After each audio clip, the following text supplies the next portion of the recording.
The Portland sky carried the weight of November, grey and heavy like molten lead. The low clouds almost touched the tops of the pine trees surrounding the municipal cemetery, where the city's elite gathered in solemn silence. White flowers, closed faces, and contained murmurs filled the environment, while the protocol of farewell followed its relentless course.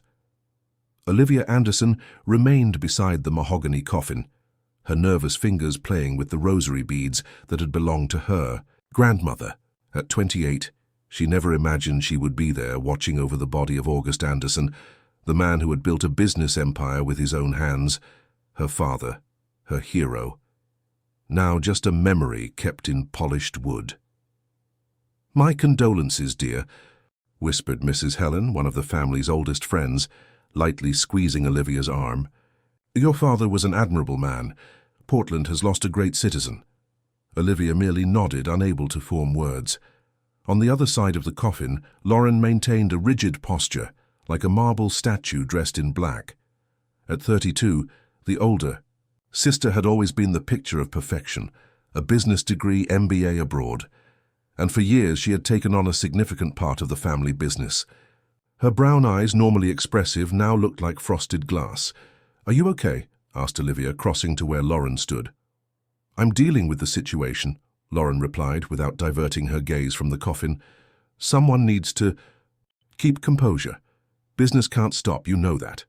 There was something in her sister's voice that bothered Olivia, a coldness that went beyond mourning, as if Lauren were playing a rehearsed role. But before she could reflect more on this, a strange sound cut through the heavy atmosphere. Barefoot steps on marble, hurried, erratic, muffled voices trying to contain something unexpected. Suddenly a skinny boy appeared, in worn clothes and a face dirty with soil, breaking through the crowd of people dressed in black.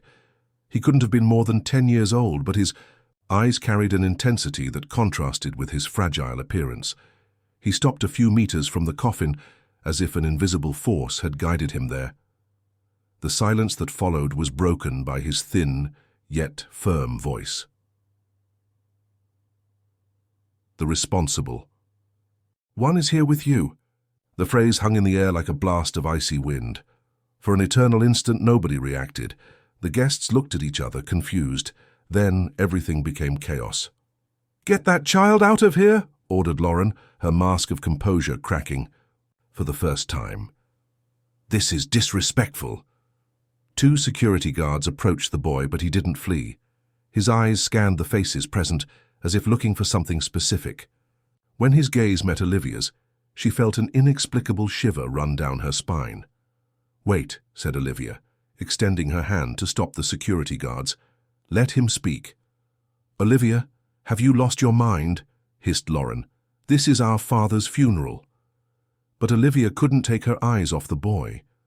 There was something in that dirty face, in those alert eyes, that disturbed and called to her at the same time. It was as if he carried a weight greater than his small shoulders could bear. "What's your name?" she asked, ignoring the murmurs around her. "Gabe," replied the boy, his voice trembling slightly. I saw what happened that night."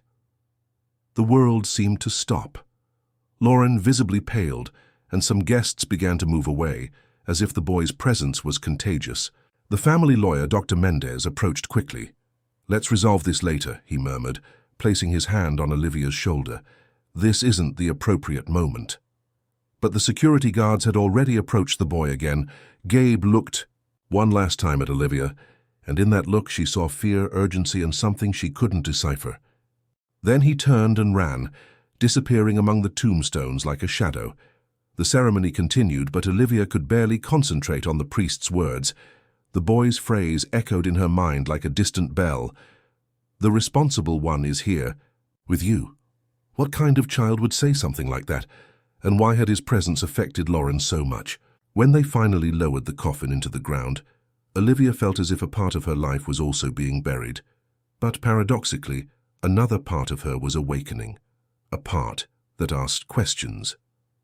If this story interested you, don't forget to subscribe to our channel and give a like. Tell us what city you're watching from. We continue. 3 days had passed since the funeral, but the boy's phrase refused to leave Olivia's mind. The responsible one is here with you. The words echoed in her head as she walked through the corridors of the family mansion, an imposing construction, in the Laurelhurst neighborhood that had always been her refuge. Now, however, each room seemed loaded with shadows. "You barely touched your lunch," observed Carmen, the housekeeper who had worked for the family for more than 20 years. Her kind eyes showed genuine concern. "You can't stay like this, child. Your father wouldn't want to see you wither away." Olivia forced a smile, distractedly stirring the bowl of soup that was cooling in front of her. "I'm fine, Carmen. It's just, I need time to process all of this. And Lauren, I haven't seen her since yesterday. She said she had important meetings at the office. Business can't stop, you know how she is." Carmen nodded, but Olivia noticed a shadow of concern cross the older woman's face. The housekeeper knew the family like few did, and had always been discreet about the tensions that sometimes arose between the sisters. After lunch, Olivia decided to go to her father's office. The spacious room, with its mahogany shelves full of business books and corporate trophies, had always been the heart of the house. August's woody perfume still permeated the environment, mixed with the aroma of the leather from the antique armchairs. She sat in the presidential chair, trying to feel some proximity to her father. It was then that she noticed something strange. Some documents that were always organized on the desk had disappeared, particularly a blue folder that contained copies of the company's main contracts. "Carmen," she called, returning to the kitchen. "Did you see anyone messing with the papers?" "In Dad's office?" The housekeeper frowned, thoughtful. "Well, Lauren was there the night before last in the early hours. I heard her going through drawers, but I thought it was company business." "Why?" "Some documents are missing, including a copy of the will. That was on the desk." The phone rang before Carmen could respond. It was Dr. Mendez, the family lawyer. "Olivia, I need to talk to you urgently," he said, his voice sounding tense. "Can you come to my office today?" "Of course. Did something happen?" "It's better if we talk in person. And would you know where your sister is? I need to speak with her too." Olivia felt a knot in her stomach. The strangeness in the lawyer's voice didn't go unnoticed. An hour later, she was in Dr. Mendez's elegant office in the central region of the city.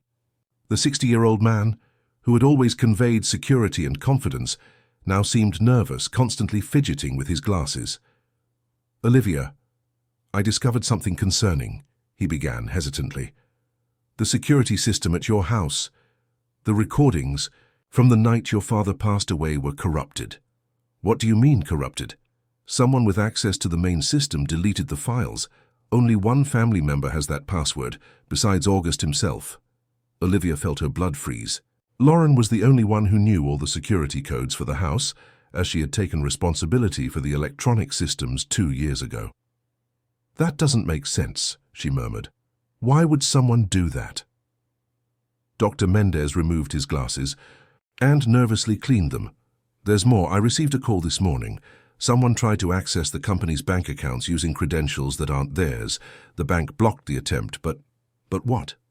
The credentials used were Lauren's, and she made a considerable transfer to an overseas account last week. She didn't inform me about this." Olivia stood up abruptly, walking to the window that faced the busy street. Portland's traffic followed its normal rhythm, people rushing to their appointments, oblivious to the chaos that was beginning to form in her mind. "Are you insinuating that my sister—" "I'm not insinuating anything," interrupted the lawyer. "I'm just presenting facts that concern me. And there's something you need to know about that boy at the funeral." Olivia turned, her heart racing. "He came back here early this morning, looking for you. Said he has more things to tell. He left this address." Dr. Mendez handed her a crumpled paper with childish handwriting. "Abandoned warehouse, Workshop Street, 847. Olivia put the paper in her purse, her hands trembling slightly. The world she knew was beginning to collapse like a house of cards. And she was at the center of this storm. Workshop Street was in an industrial region of Portland that Olivia rarely visited. Abandoned buildings mixed with small factories still in operation, creating a melancholic urban landscape under the city's constantly cloudy sky. The contrast with Laurelhurst, where she had always lived, couldn't be greater. Olivia parked her car in front of the warehouse indicated on the crumpled paper. The red brick structure showed signs of abandonment, broken windows, rusted gates, and vegetation taking over the walls. Even so, she hesitated before getting out of the vehicle. What kind of life did that boy lead? "Gabe," she called, approaching the side. Entrance of the warehouse. "It's me, Olivia, from the funeral." Silence. Only the distant sound of traffic and a siren far away.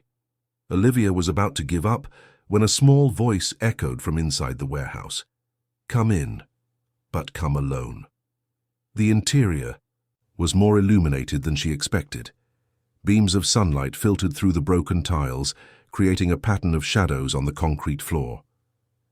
Gabe was sitting on some cardboard, surrounded by objects he had clearly collected. Plastic bottles, cans, pieces of fabric.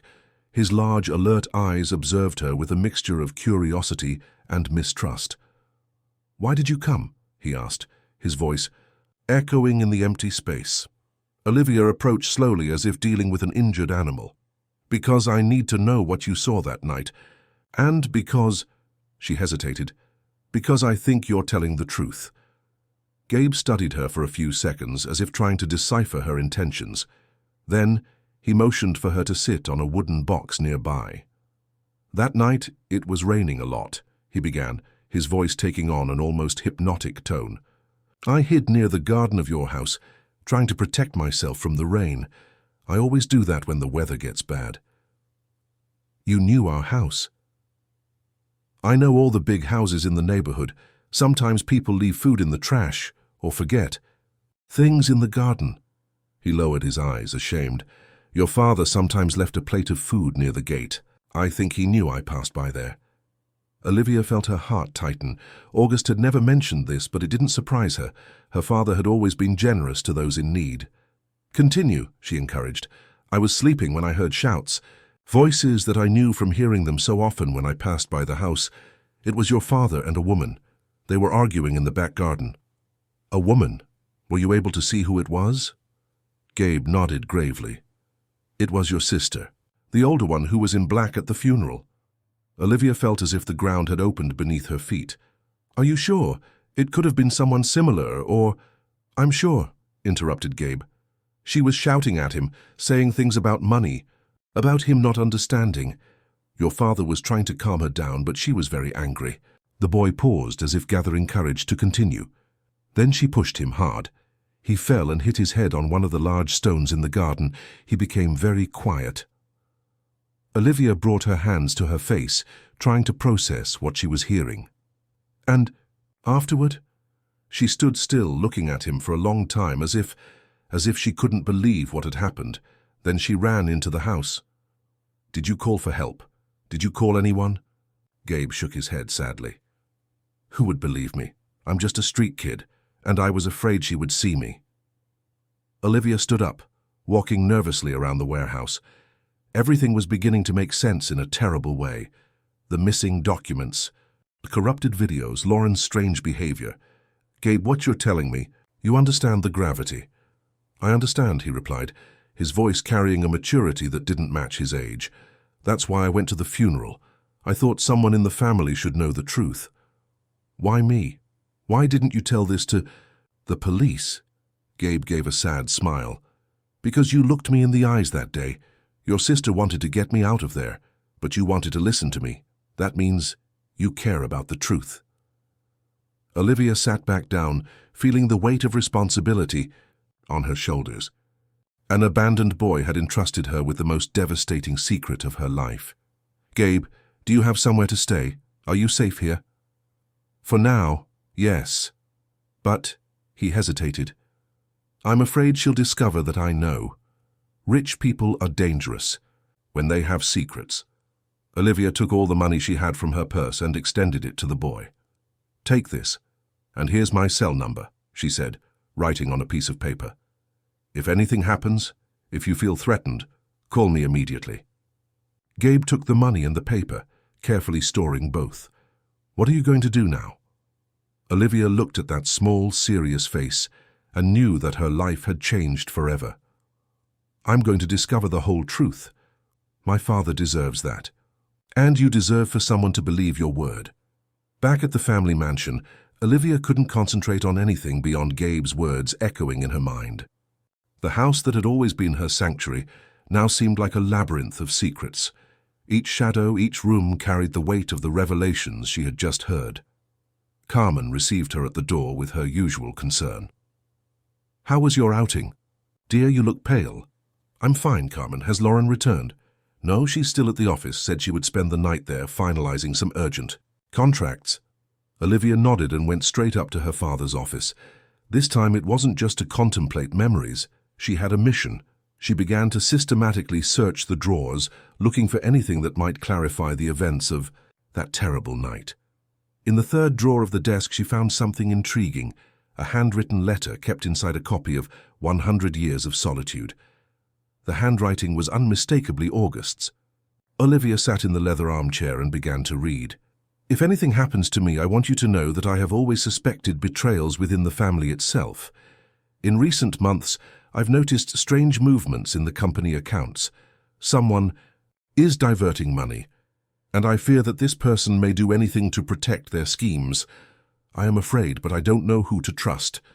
The letter wasn't dated, but by the color of the ink it seemed to have been written recently. Olivia felt her hands tremble. Her father knew something was wrong. Why hadn't he sought help? She decided to examine the back garden, the location Gabe had described. The area was well kept, with decorative stones arranged among the plants. Olivia knelt near the larger stones, looking for any sign of what had happened. On one of them she noticed a dark stain that could be blood, already dried by time. Beside it, something shined among the leaves. It was a delicate gold bracelet. Feminine, partially buried in the earth as if someone had lost it during a struggle. Olivia examined it carefully. She didn't recognize the piece. It wasn't her mother's nor hers, but there were initials engraved. L.A. Lauren Anderson. Olivia's heart raced. The bracelet was dirty with soil, and there were small scratches on the metal as if it had been violently pulled. "What are you doing there?" Olivia startled. Lauren was standing on the back porch, observing her with an expression that mixed surprise and irritation. I was just walking in the garden," Olivia replied, quickly hiding the bracelet in her pocket. "I missed the walks I used to take with Dad." Lauren descended the steps slowly, her eyes never leaving her sister. "I thought you were at the company," said Olivia, trying to sound casual. "I finished earlier.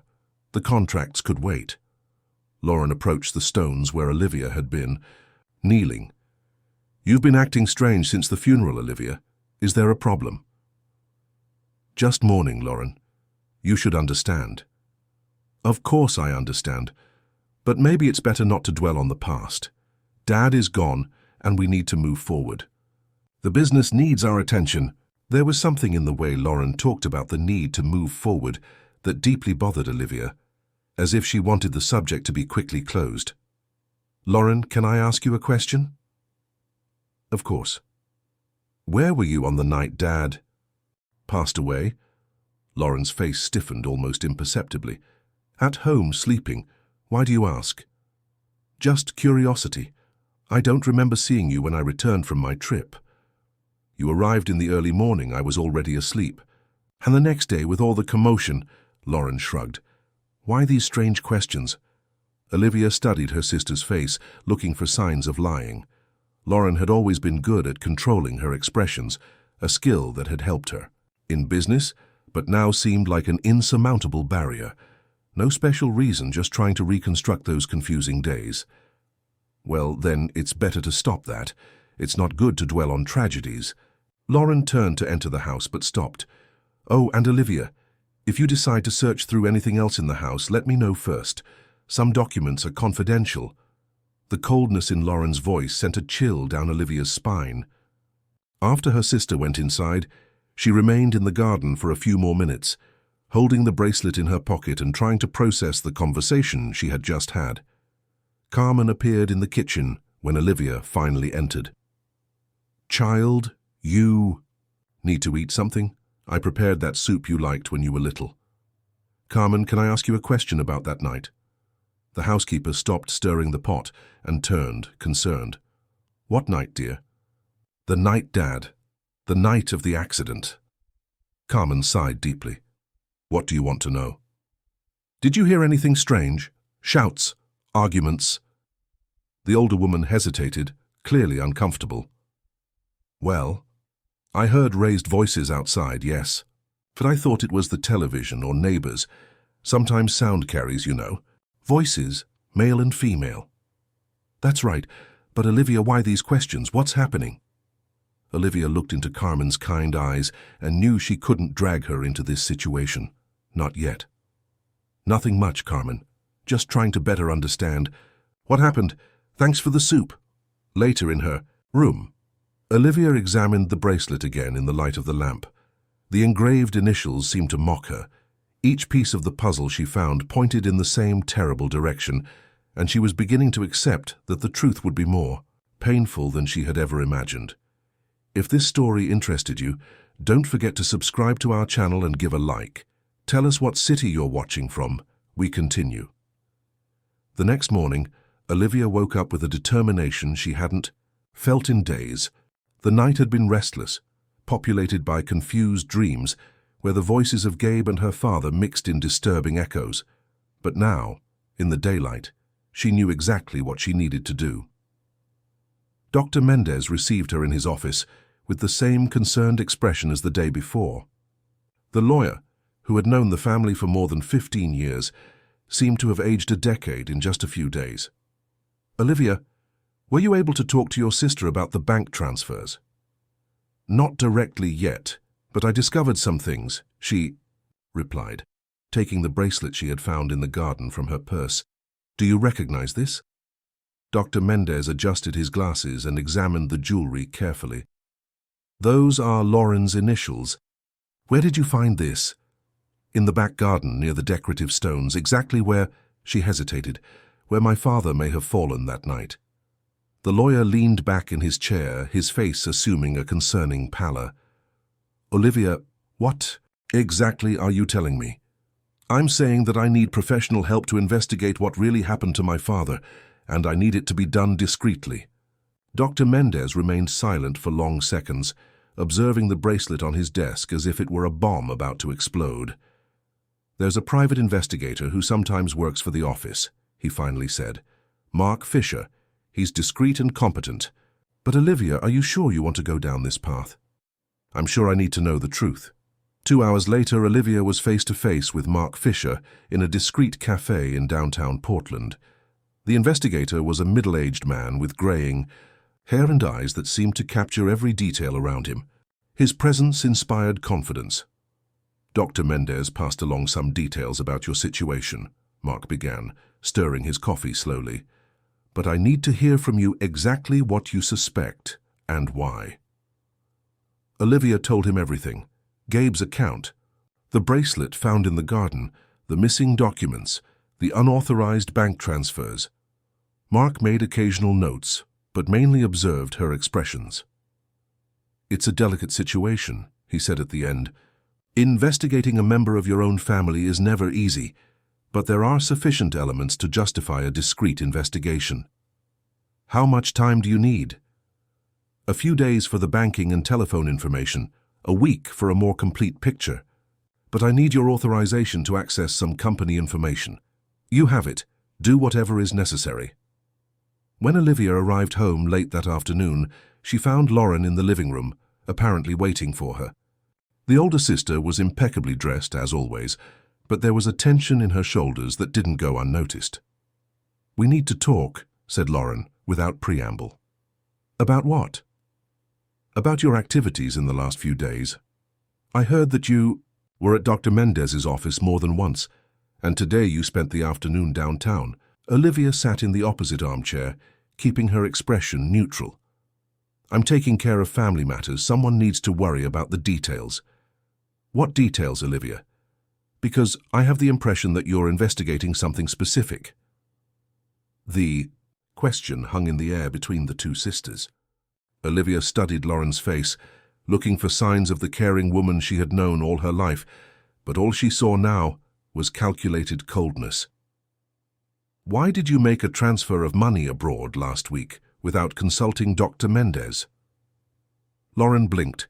Slowly, and for an instant, her mask seemed to slip. "How did you know about that?" "Answer the question."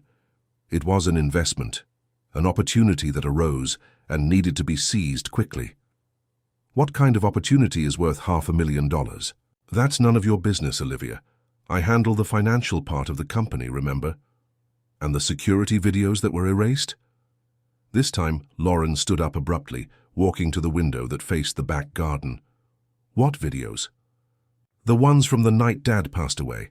Someone with access to the system deleted everything. It must have been a technical problem. These things happen." "Lauren, look at me."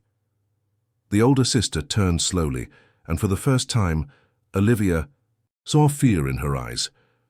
"What do you want from me?" "I want the truth. About that night, about the money, about everything you're hiding." Lauren sat, back down, her hands intertwined in her lap. When she spoke, her voice was almost a whisper. "You don't understand the pressure I was facing. Business was complicated. There were debts that Dad didn't know about. I was trying to protect the family." "Protect by stealing money from the company?" "It wasn't theft. It was a temporary reallocation of resources. I was going to replace everything as soon as the investments gave returns."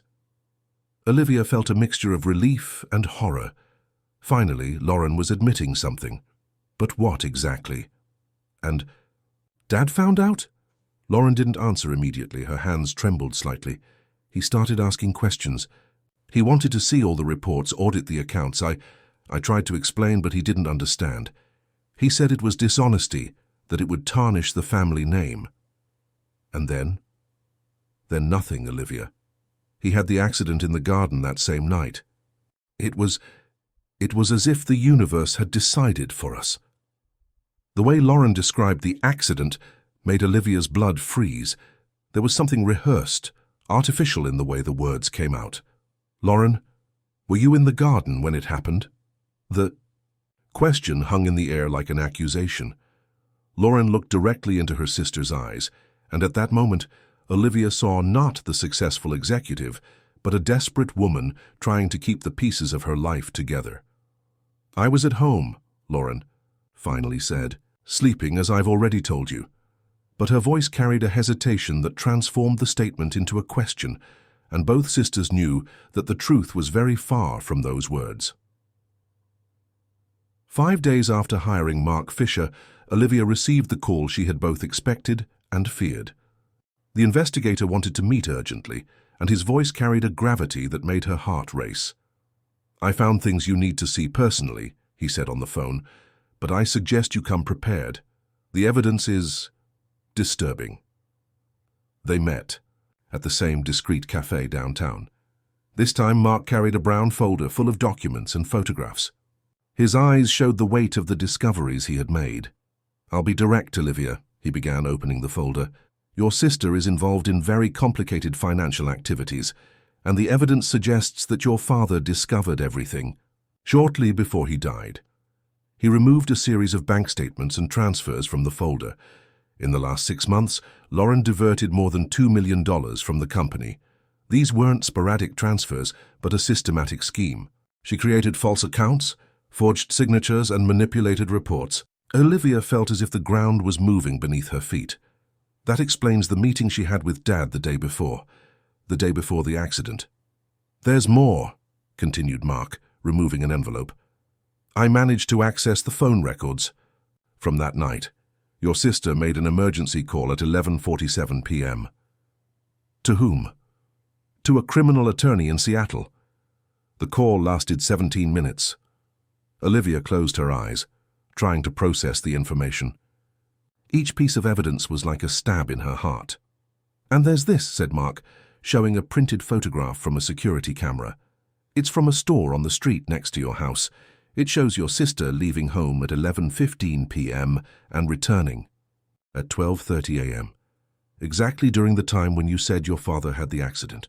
The photograph clearly showed Lauren walking quickly on the sidewalk, her posture tense and worried. There was no doubt it was her.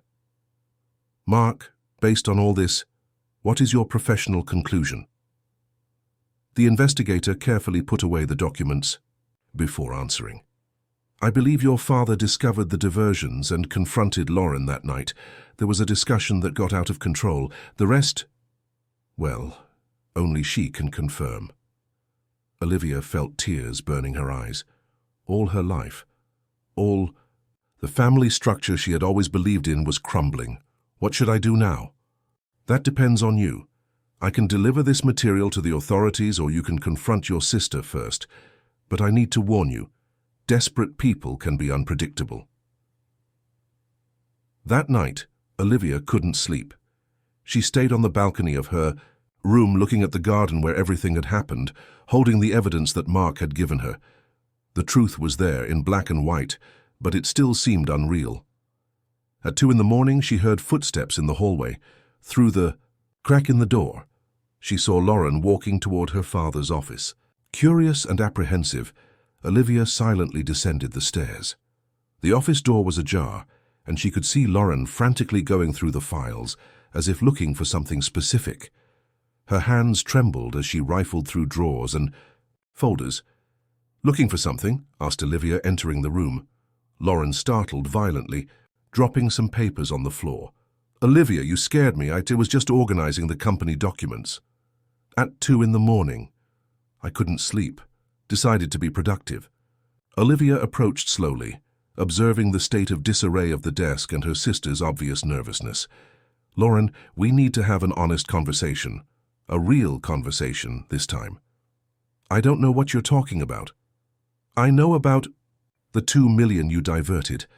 I know about the call to the criminal attorney, and I know you left home the night Dad died." Lauren dramatically paled, leaning on the desk to avoid falling. "How did you... Who told you that? Does it matter? What matters is that I now know the truth." Lauren let herself fall into her father's chair, covering her face with her hands. When she spoke, her voice was broken. "You don't understand the pressure, Olivia. The business was crumbling. There were debts that could destroy our family. I was trying to save everything. By stealing from the company itself, they were loans. I was going to return every cent when the investments worked out. And Dad found out." Lauren nodded slowly, tears streaming down her cheeks. "He called to a meeting with me late in the afternoon. Said he had audited the accounts, that he knew everything. He was disappointed, angry. He said he was going to report me to the authorities." "And you convinced him not to do that?" "I tried, I begged. I explained that I was doing everything for the family, that we could resolve it together. But he was inflexible. He said dishonesty was unacceptable regardless of the circumstances."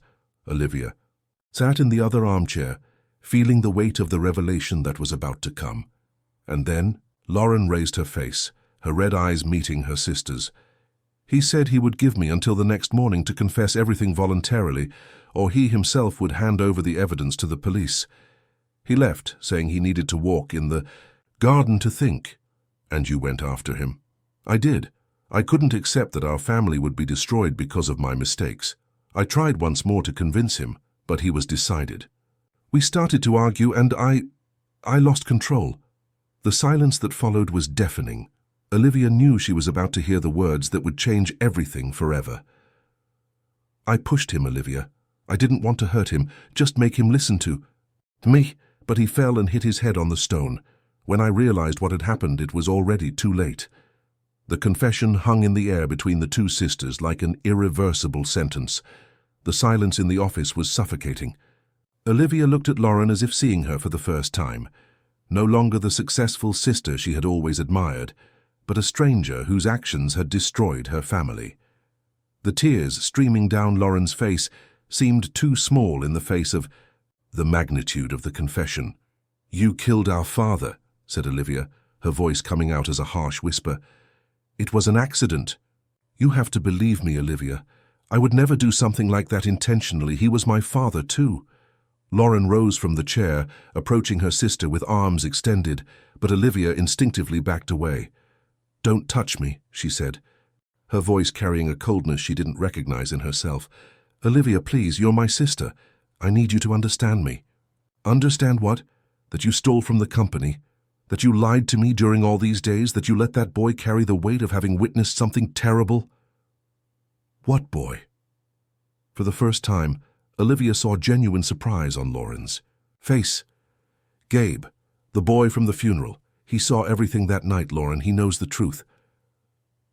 What little color remained in Lauren's face completely disappeared.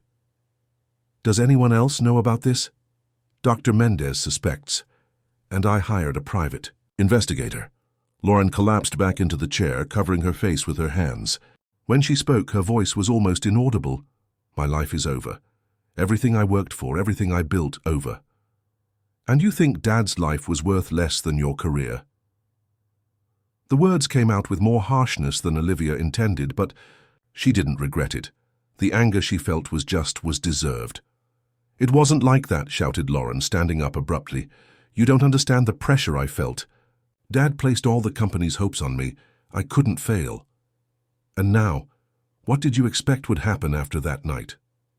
Lauren paced nervously around the office, her hands visibly shaking. I thought it would be considered an accident. He fell, hit his head. Older people have accidents, no one would ask questions. But you erased the security videos. That's not the behavior of someone innocent. I was afraid. I knew that if someone saw the images of the argument, they would ask questions I wasn't prepared to answer. Olivia observed her sister disintegrating before her eyes. It was painful, but also necessary. The truth always demanded a price. Lauren, you need to turn yourself into the police. I can't do that. Do you know what will happen to me in prison? I'm an Anderson, Olivia. Our family has a reputation to maintain. Our family had a reputation. You destroyed that when you decided to steal and lie. Lauren approached again, this time with a desperation that bordered on hysteria. Olivia, you're my sister. We're family. We can resolve this between us. Can return the money. We can invent a story about the accident. No. The word came out firm and decided. I won't become an accomplice to your crimes. Then what are you going to do? Report me. Olivia looked at this woman she no longer recognized and felt a deep pain in her chest. Lauren had been her confidant, her admiration, her example of success. Now she was just a desperate criminal. I'm going to give you the same chance Dad gave, until tomorrow morning, to turn yourself in voluntarily to the authorities. If you don't do that, I'll deliver all the evidence to the police myself. Lauren laughed, but it was a sound without humor, loaded with hysteria. You're giving me an ultimatum like Dad did? I'm giving you an opportunity to do the right thing, for the first time in months. And if I don't accept your ultimatum, will you push me too? The question was like a slap to Olivia's face. For a moment she saw genuine fear in Lauren's eyes, fear of her. I'm not you, Lauren. I don't solve problems with violence. Olivia headed for the door but turned before leaving. And there's one more thing. Gabe, the boy who saw everything, needs protection. If anything happens to him, I'll assume it was you, and then there will be no ultimatum. Are you threatening me? I'm warning you. You've already caused enough pain. Don't allow it to continue. Olivia went up to her room, locked the door and sat on the bed, trembling with anger and sadness. The conversation had been even more difficult than she had imagined. Seeing Lauren disintegrating, seeing the woman she admired revealing herself as a dangerous stranger, was devastating. She took her cell phone and dialed Gabe's number. He answered on the second ring, his voice alert despite the hour. Olivia, did something happen? Gabe, I need you to leave that warehouse today. Do you still have the money I gave you? Yes, I do. Why?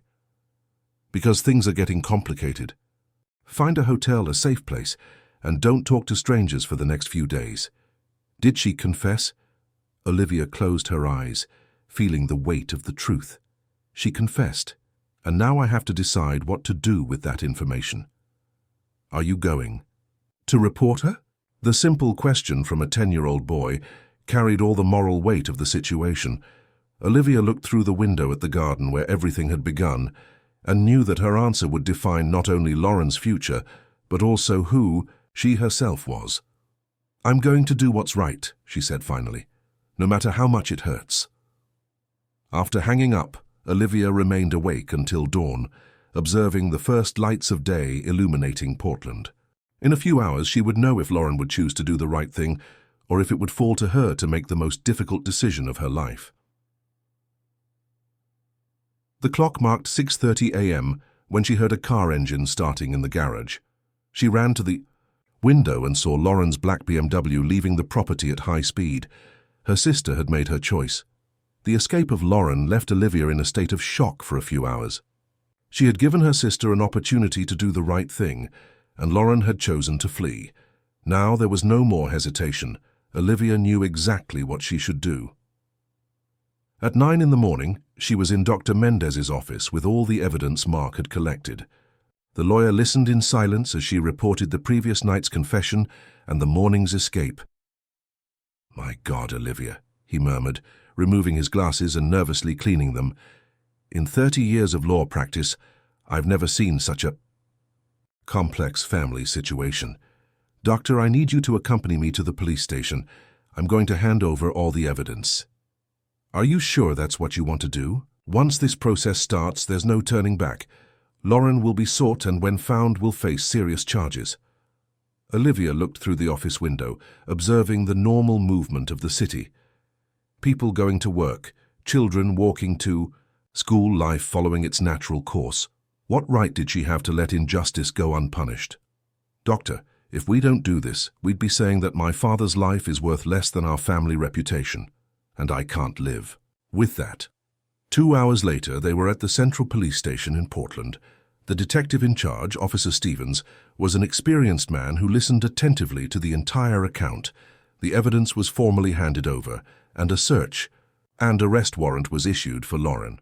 "Ms. Olivia," said the detective before she left, "I know this wasn't an easy decision, but you did the right thing. Your father would be proud." Leaving the police station, Olivia called Gabe. She needed to see him, needed to share with him the outcome of the situation. They met at a diner near the hotel where the boy was staying. "So," asked Gabe as soon as she sat down. "I turned over all the evidence to the police. Lauren fled this morning, but she'll be found." Gabe nodded gravely, his expression too serious for a child his age. "You did the right thing," he said. "Your father is proud of you." The simplicity and wisdom of the boy deeply touched Olivia. Here was a child who had grown up on the streets, facing difficulties she couldn't even imagine, and yet possessed an admirable moral clarity. "Gabe, I want to make you a proposal," she said, carefully choosing her words. "I can't formally adopt you yet, but I can be your temporary guardian. Would you like to come live with me?" Gabe's eyes filled with tears, the first she had seen since she met him. "Really? You would do that for me?" "It wouldn't just be for you. It would be for both of us. I discovered that I need someone in my life as much as you need a home." 3 weeks later, Lauren was found in Eugene, trying to cross the state border into California. Her arrest was reported in the local newspapers as one of the most shocking cases involving a traditional Portland family. Olivia followed the entire legal process, facing difficult moments when Lauren tried to blame her for the extreme directions the situation had taken. But she remained firm in her convictions, supported by Gabe's comforting presence and Dr. Mendez's advice. On the day of the trial, 6 months later, Olivia was present in the courtroom. Lauren had decided to plead guilty in exchange for a reduced sentence. When the two sisters met in the courthouse hallway, there was a moment of heavy silence. "You got what you wanted," said Lauren, her voice loaded with bitterness. "You destroyed our family." "I didn't destroy our family, Lauren. I merely revealed that it was already destroyed. The difference is that now the truth is in the light, not buried in lies." "And that makes you happy?" Olivia observed her sister for a few seconds. Lauren seemed smaller, more fragile, as if the weight of her crimes had physically diminished her presence. "It doesn't make me happy, but it allows me to sleep in peace, and it allows me to honor our father's memory." When Lauren was taken away to serve her sentence, Olivia felt a mixture of sadness and relief. Justice had been done, but the emotional price had been high. Gabe was waiting for her at the courthouse door, wearing the uniform of the private school where he now studied. In a few months, he had transformed physically, well-fed, clean, healthy. But his eyes maintained the same ancient wisdom. "How do you feel?" he asked, taking her hand as they walked. "I feel that I can finally move forward," she replied. "Dad always said that the truth, even if painful, is preferable to the most comfortable lie." They stopped in front of the cemetery, where everything had begun. Olivia had brought fresh flowers to place on August's grave.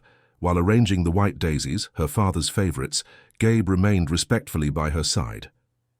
"You know what impresses me most about this whole story," said Olivia, speaking both to Gabe and to her father's memory. "What?" "That you, a boy who barely knew me, had the courage to seek the truth, while I, who considered myself a person of integrity, was ready to accept comfortable lies." "Sometimes, those on the outside see better what's happening," replied Gabe with his peculiar wisdom, "and sometimes the truth needs a child to be heard." In that moment, Olivia understood the most impactful revelation of the entire experience. It wasn't just about discovering who had caused the loss of her father. It was about discovering who she really was when facing the choice between comfort and justice, between family loyalty and moral integrity. 6 months later, Olivia was in the back garden of the family mansion, watching Gabe play with the dog they had adopted. The stones where everything had happened had been removed and replaced with a small rose garden, a discreet but significant tribute to August's memory. The company had been restructured with Dr. Mendez's help, and Olivia had discovered she had more talent for business than she imagined. More importantly, she had discovered she had the capacity to be a mother, not biological, but of the heart. "Olivia," called Gabe, running toward her with the dog behind him. "Yes?" "Thank you for believing in me that day at the cemetery." She pulled him into a hug, feeling immense gratitude for this brave boy who had been the key to unraveling the truth. "Thank you for having the courage to speak even when no one wanted to listen." As the sun set over Portland, Olivia looked one last time at the place where her father had lost his life. The pain of the loss would never completely disappear, but it had been transformed into something constructive. A new family born from the search for truth and the certainty that some choices, even the most difficult ones, define who we really are. The truth had prevailed, and with it, justice. And sometimes, that's all we can ask of life. If this story interested you, don't forget to subscribe to our channel and give a like.